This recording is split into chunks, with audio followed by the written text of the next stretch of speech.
தமிழின் வளர்ச்சிக்காகவும் தமிழர் நலத்திற்காகவும் கடந்த 21 வருடங்களாக சவுதி அரேபிய தலைநகர் ரியாதில் சிறப்பாக செயல்பட்டு வரும் பேரமைப்பான ரியாத் தமிழ்ச் சங்கம் மாணவ செல்வங்களின் திறமைகளை ஊக்கப்படுத்தும் வகையில் ஆண்டுதோறும் மாணவர் கலை விழாவை ரியாத் தமிழ்ச் சங்கம் நடத்தி கொண்டிருக்கிறது. இந்த ஆண்டும் குறும்படம், மைம், பேச்சுப் போட்டி, மாறுவேட போட்டி, கிராமிய நடனம் என பல்சுவை நிகழ்வு தாருசலாம் இன்டர்நேஷனல் டிபிஎஸ் பள்ளி அரங்கத்தில் கடந்த 8 நவம்பர் 2024 அன்று சிறப்பாக நடந்தேறியது. இந்த நிகழ்வுக்கு பிரபல நடிகரும் தன்முனை பேச்சாளருமான திரு மைம் கோபி அவர்கள் சிறப்பு விருந்தினராக கலந்து கொண்டு சிறப்பித்தார்கள். மேலும் இந்த நிகழ்ச்சியில் இந்திய தூதரக அதிகாரிகளும் கலந்து கொண்டு சிறப்பித்தார்கள். மற்றும் இந்த நிகழ்ச்சியில் பிற பொதுநல அமைப்புகளை சார்ந்த சகோதரர்களும் தமிழ் மாணவ மாணவிகளின் திறமைகளை ஊக்கப்படுத்தும் விதமாக ரியாத் வாழ் தமிழ் நெஞ்சங்கள் பெரும் திரளாக கலந்து கொண்டு சிறப்பித்தார்கள்.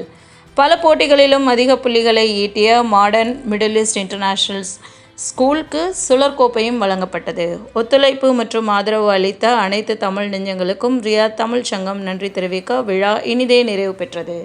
மேலும் இது போன்ற தகவல்களுக்கு சவுதி நியூஸ் சேனலுடன் இணைந்திருங்கள். நன்றி.